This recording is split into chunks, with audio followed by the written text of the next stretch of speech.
What's going on, guys? Welcome back, and today I am going to be bringing back Middle-earth themed videos to the channel. This channel is, of course, called Hobbricks. It always has been, which obviously implies Hobbit, Lord of the Rings, Middle-earth related content. Some of you asked about that in my recent stream. And yes, now that, kind of the new wave of Star Wars stuff with the Bad Batch has kind of come to a close, and we have a little bit of a break from Star Wars, I kind of want to go back to making what this channel was originally about. Hobbit, Lord of the Rings, Middle-earth. So today I am going to be making another Cmf Series Pitch. Now, kind of the Marvel Cmf series that has been announced and is gradually coming closer to its release. It kind of got me thinking of concepts for other Cmf series that could be made based on licensed themes. Now, a couple weeks ago, I did one based on the Star Wars franchise and the Star Wars Disney Plus shows. Now, with the Lord of the Rings Amazon series coming up next year, it is possible that LEGO could go back and make sets based on the original films by Peter Jackson. I don't feel like it's likely that they will make sets based on this upcoming series, because from what I've heard, it's rated R and pretty violent and just not family-friendly, which kind of goes against LEGO's whole brand, but this is just kind of a fun pitch, a fun idea that I thought I would make, and, just go back and be like, what would happen if LEGO brought back the Lord of the Rings and Hobbit theme? And when I thought about it, there were actually a lot of minifigures and designs that exist in, the LEGO property, in the LEGO video games, that are, designs for numerous characters from Middle-earth, or from both the Lord of the Rings and Hobbit trilogies, that were never made, and it's really crazy. So today I am going to be giving a pitch for a Middle-earth themed CMF series. Now that is both trilogies, the Lord of the Rings trilogy and the Hobbit trilogy, and to kind of space it out and to ultimately arrive at the 12, or the number 12, 12 minifigures included, similar to my last pitch, which was a Star Wars one, where it was 12 minifigures for that, and also the 12 minifigures that will be included in the upcoming Marvel CMF. So I have 12 minifigures, and that means 2 minifigures based on each film. So I'm going to be splitting this into chunks, so, we're going to be moving from the first Hobbit film, the second Lord of the Rings film, the third Lord of the Rings film. You get what I'm getting at, just gradually moving through each of the films in order. So let's get started. Now, starting off with the first film of the Hobbit trilogy, An Unexpected Journey, I was really struggling to come up with minifigures for this film, because despite the fact that, in the LEGO video games, at least the Hobbit and the Lord of the Rings video games, there are numerous designs that were made for those games that were never produced as official products or as official minifigures. The Unexpected Journey film, actually probably had the most amount of minifigures that were officially produced from it. So I was struggling to come up with designs. But then I thought about the fact that the opening of The Hobbit and Unexpected Journey features Smaug. And as DLC for the Hobbit video game, or for the LEGO Hobbit video game, they introduced this character known as Baby Smaug, or just, basically a minifigure scale version of Smaug. And I feel like this would be kind of cool, because Smaug is, generally speaking, the kind of primary antagonist of the Hobbit trilogy, despite, not really serving as an active antagonist, which is why they invented Azog for the films.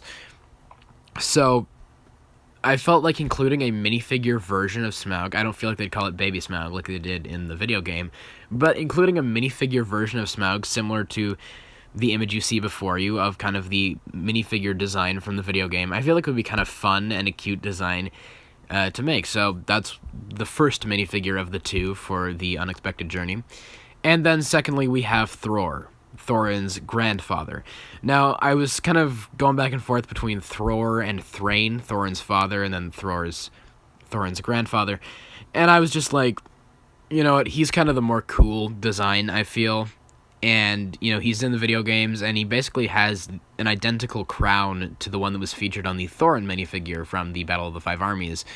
So I feel like, if they still have some of those in development, or some of those pieces in development from, 6 years ago or so, which I would find unlikely, but Thror has the same crown as Thorin, so just recoloring the hair in gray would be serviceable enough, and I just feel like he's kind of a reasonable character to ask for, because he's not a prominent character, but he is in a design that exists in the video games, and he's a pretty cool design, if I may say so myself, so I think he would be an obvious inclusion for a minifig series. And it's kind of funny that both of these characters, based on An Unexpected Journey, are from the opening scene, but the rest of the film has basically already been covered in the original sets. Now moving on to the second film of the Hobbit trilogy, The Desolation of Smog. These ones were a little bit more obvious, I felt. Bolg, son of Azog, a character that kind of serves as a primary antagonist, I'd say. Like, maybe a lesser antagonist compared to Azog or Smaug himself. But he does serve as kind of a primary antagonist, so to speak, and is kind of the main foe and nemesis of Legolas for the last two films of the trilogy.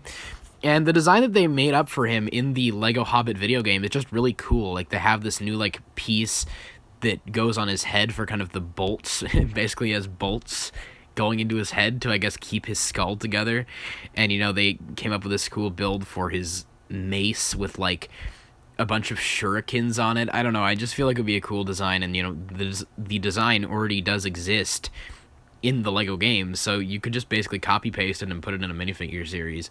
And, you know, it's just a character that I think looks really cool in its design, and that I feel it's a shame they never actually produced officially. And then the second character is Alfred. He's a lesser character, at least until the Battle of the Five Armies, where he does kind of serve as not an antagonist, but he does serve a very large role, or does play a very large role, in the last film of the trilogy. But there were other characters that I wanted to include for that one, so I feel like he would be an obvious inclusion. He's another one that does exist in the Lego game, and he has, like, a new mold for, like, his hair and hat combination, and I just feel like it would be cool to include him in a minifig series, and he feels like kind of an obvious inclusion for The Desolation of Smaug. Now, for the final film of the Hobbit trilogy, The Battle of the Five Armies, I really had to think hard about characters that had not been made before, and this is kind of where I start to go back and think of different versions of characters they've already made, because for most of these series, they have to include some kind of version of the main character, you know, the protagonist. So I thought a version of Bilbo that would be cool to see is the Mithril version of Bilbo. Now, as you can see in this image that I found, the Thranduil torso from the original Hobbit sets actually works rather well for a Mithril jacket, but Mithril plays such an important role in the Hobbit and the Lord of the Rings trilogies, and there is a scene where you see Bilbo wearing nothing else but the Mithril vest, and I feel like that would be a cool version of that character to include based on the Battle of the Five Armies. And then, one that I just always wanted to see that they never did was Azog, based on the Battle of the Five Armies, but with his armor, where instead of having the kind of weird hook hand thing that he has in place of the hand that Thorin did in fact chop off, he does kind of just have a blade sticking right out of his arm, and I feel like that would be cool to see, like, how Lego could make that into a piece or something, like a hand replacement piece. I don't know, I just feel like that would be a cool mold to see made, and then just see, like, the different design, because for most of the movies, Azog has that same plain design, but then here he has this whole, like, intricate armor design, and for the Battle of the Five Armies sets, Lego just reused the same Azog design, just with a different face print. But I feel like it would be really cool to see them perhaps even make a new mold for the head and armor combination and just see some new printing. I don't know, I just feel like it would be really cool to see this character made with a different variation, and specifically this variation, because I always thought of what would it look like if Lego made Azog in the armor, because obviously people have made custom versions over the years, myself included, but this is one that doesn't exist in the Lego games, because the Hobbit video game is only based off of the first two films, so we never actually got to see any type of design for the armored Azog in Lego come to light, and I feel like it'd be really cool to see him included in a CMF series. Now, moving right along to our second trilogy, of course, the Lord of the Rings trilogy. The first one's pretty obvious to me, based on the flashback opening scene of the Fellowship of the Ring. Sauron, I feel, is an obvious one. That's the only scene where we see him in, you know, his classic kind of armor, that really cool design that does exist as a minifigure design in both the Lord of the Rings video game and the LEGO Dimensions video game, which is where the screenshot you see before you is from. But I just feel like, it's a really cool minifigure design, a very iconic design, and one that they never made, and I feel like it's just an obvious inclusion. And now the next one is a little bit more obscure, and I may have to do a little bit of explaining, but Tom Bombadil. I feel like it would be... I can't really see it happening.